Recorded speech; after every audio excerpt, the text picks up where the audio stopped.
I promised E a massive book haul, so here we go. This is all of the books that I acquired / bought since about October 2018. So those are my non-fiction, and these are all my fiction. So it's about 6 months worth of book buying, and I think it's quite a lot. My parents definitely think it's quite a lot. I get the look every time I come home with new books. Sometimes the exasperated sigh or the "Sarah, what have you brought home now?" question. But that doesn't really stop me. Alright, so first of all, we've got... Oops, there we go, all fall down. The Art of Mixing Perfect Drinks, specifically cocktails, which I got for my birthday last year from a friend, because we thoroughly enjoyed the cocktails we drank while we were on a cruise together, and so she thought, what better thing to get me than a cocktail book? All my friends have bought me lots of recipe books, so she thought, try a cocktail book this time. This book, believe it or not, is actually for my mum. She asked for it and then has probably forgotten that she asked for it, and when I reminded her that it was one of the many books that hadn't been shelved yet, she's like, oh, I remember asking for that. And I said, well, you did. But anyway, she'll read it eventually, I'm sure. Then we have Kris Kringle, Present from a Friend. Haven't gotten around to reading that one yet. From this past Christmas, that is. Booked that for myself to help me with my editing work for my dad and E and anyone else who needs my help. And another one by the same author. She's written a series of books. And the third one by her. And the final non-fiction, I think it's non-fiction, I'm filing it as non-fiction. It might be fiction, but who knows. None of these books, any of them, have I read, and I haven't read this one either. I picked this one up because I'm fascinated with ancient Egypt. I'm not sure about the James Patterson connection. We'll see how that pans out. Okay, so that's the non-fiction. Now on to the fiction. This book I just got recently. It was a surprise part of a pile of books that I'm going to be receiving due to accidentally winning a competition for what we call the Prime Minister's Award for Young Adult Writing, I believe it's called, or something like that. I liked and shared a post by a friend on YouTube, Twitter, and that was enough to enter me into the competition. And then I won it, and I was like, what? I didn't even know I'd ended it. But I had, and now I've got, this is one of the first books in the competition that I've won. Next is a whole ton of Sharps books by Bernard Cornwell. I'll hold this with my one hand. Sharps Havoc, Sharps Company, Sharps Waterloo, and Harlequin, the first in a separate series by him. And those four are all for my dad. He really loves Sharp. We watched the TV series, I suppose it's a TV series together, and now I'm doing my best to collect all of the books. And while it is for my dad, I will read them to myself eventually. Then we go on to a different Cornwell. Careful. Patricia Cornwell, her most recent Kay Scarpetta book.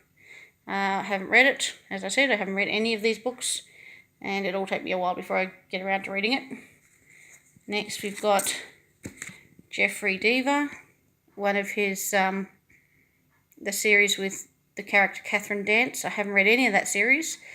I've read the first, I can't remember the character's name, the one that they turned into a movie with Angelina Jolie. I've read that one, but I haven't read any other Jeffrey Deaver books, despite having about 6 of them. This is another book from the Prime Minister's Award competition that I won. So I think I think they're all young adult books. Never heard of the author, never heard of the book. Who knows whether it's good? Hopefully it will be. Then we've got a pair of books by Kate Elliott.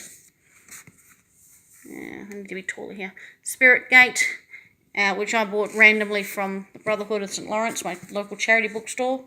And then the sequel, Shadowgate. And my dad is currently reading the third book in the series that I can't remember the name of, something else Gate. And I bought the first one for myself, and then he really liked it. I haven't read them, and now I'm buying them for my dad, because that's how it often goes. Then we've got, what have I got? I've got 4 Janet Ivanovich books. Trying to own the whole series, so I've got, adding to the collection, High 5, Hard 8, To the 9s, and 12 Sharp. And I've read the first book and seen the rubbish movie with Katherine Heigl in it, and that's all I've actually done. The only actual connection I have to the series. There's one book and one dreadful movie that really shouldn't be connected to it because it was so bad. So hopefully with all of the books that I've bought in the series, I actually do end up enjoying them. Another book from the, Stand Up, Prime Minister's Award, Ones That Disappeared,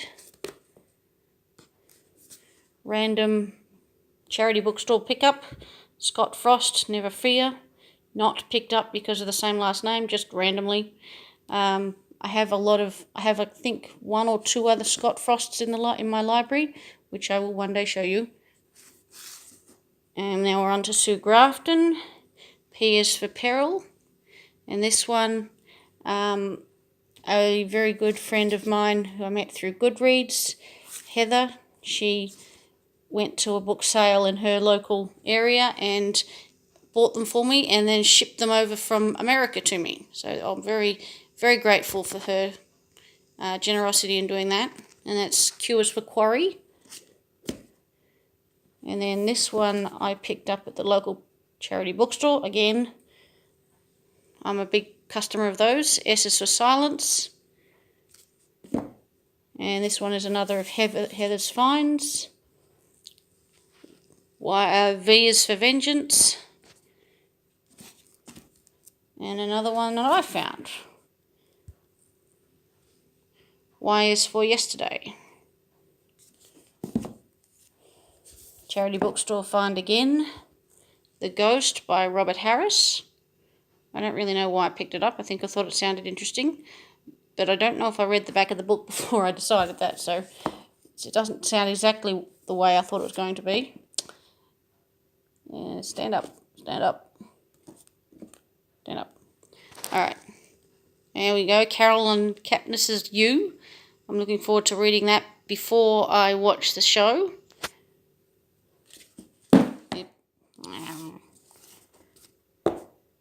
Now we've got a few Kings. Cujo. Never read it. Oh, I have read one of them. I read this one. I bought this book after reading it. I borrowed it from the library originally and really enjoyed it, and so I bought it for about $12 from one of my favourite online bookstores, Fish Pond.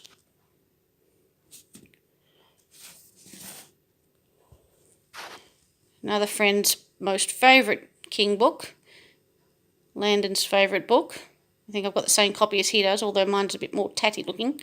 I got that from the local charity bookstore for $5. It's not going to stand up. Last of the ones that Heather very generously sent me, a romance by Sarah McLean, A Scot in the Dark, which is part of a series of hers that I've been reading. This one is from another YouTube friend, Jen Bernardini. She had a spare copy and said first come, first serve, and I asked first, and so again, very generously, she posted it all the way over here to me with what I'm sure was exorbitant postage costs, because it's just ridiculous how much it costs to post anything these days. Then I've got one of I cannot pronounce this name properly, Nedsbo, I think, The Snowman. I haven't read any of those, but every one of his books says that it's the next Stieg Larsson, and I really enjoyed him, so hopefully they're right. Phantom by Nesbo as well. Hang on, my dog's escaping. Puppy, come on, come here. That's Poppy. She's not meant to be going in there. It's 25 to 1 in the morning, and my parents are sleeping, and she's trying to break down their bedroom door. So I had to go and grab her before she managed to. Okay, now we're on to a large collection of Patrick O'Brian books that my dad asked me to buy for him. First of all, there's Master and Commander, the original book in the series. And then we've got second book, Post Captain. Third book, HMS Surprise. Fourth book, The Mauritius Command. Fifth book, Desolation Island. Sixth book, The Fortune of War. Seventh book, The Surgeon's Mate. Eighth book, The Ionian Mission. Ninth book, Treason's Harbour. 10th book, Far Side of the World. 11th book, The Reverse of the Medal. 12th book, The Letter of Mark. And 13th book, The 13-Gun Salute. So all these books are not my fault. Some of these are Dad's responsibility, but anyway, I get most of the blame. Then the first J.D. Robb book, I've never read her before, but it sounded really interesting. I didn't know that it was set in the future, so I'm looking forward to that. I thought it was just a reasonably normal crime thriller, so being set in the future makes it more interesting. Then we've got, this is an Australian author, Emily Rodder, reasonably famous Australian author, the Deltora Quest, which, despite being Australian, never really got around to reading when I was a kid, and I saw that at the Brotherhood and thought, I'll get that for like $4. Seemed like a good deal. Then we've got a book that a friend gave me for my last birthday, I think, but unfortunately it's the third in a series, so it'll take me a while before I get around to it, because I've got to read the first two. It looks like pretty much a have to read them in order kind of book for me. Another Brotherhood pickup, Ian Rankin's The Falls. Haven't read any of his books, but I like the TV series, so hopefully the books are similar. We're going to have a collapse in a minute. Then we're on to Kathy Reichs. Again, I've never read any of her books. I've got about 10 of them, but I love the Bones TV show, so hopefully I'll find them similar in tone. Then we've got The Book of M by Peng Shepherd, which is another birthday present. My friends know me well, although they don't really know my reading habits that well, but they know that get me a book and I'll be happy. Stand up. And we've got Wilbur Smith 2-in-1, River God and Eagle in the Sky. And finally, we have a Minette Walters, Acid Row, which I mostly bought for my mum. I'll read them as well, but I've never actually read Minette Walters, but she loves Minette Walters, and so I try to buy them for her whenever I see them cheap. Okay, so that is all the books. I didn't even count how many there are, but there's lots. And the only reason I was able to do this video so easily is that they're all sitting out waiting to be shelved in the library. And so I was able to just ferry them from the library into the kitchen and line them all up on the bench. Otherwise it would have been really nearly impossible to do it, because I would have to go through and pick them all out again, which would have been a big hassle. So I thought I'd better get it done before I put them away, which I'll hope to do in the next few weeks. It'll probably take me a few weeks to get them all shelved correctly, because I've got to take out, move books along, shuffle them along to find space for them, because all my shelves are full. I don't leave space for future books that we might need space for. I just fill them all up. So it's always a big hassle doing adding new books to the shelves. Anyway, I hope everyone enjoyed this, and especially Yui, as you were so excited to hear that I was going to do one. Alright, talk to you later.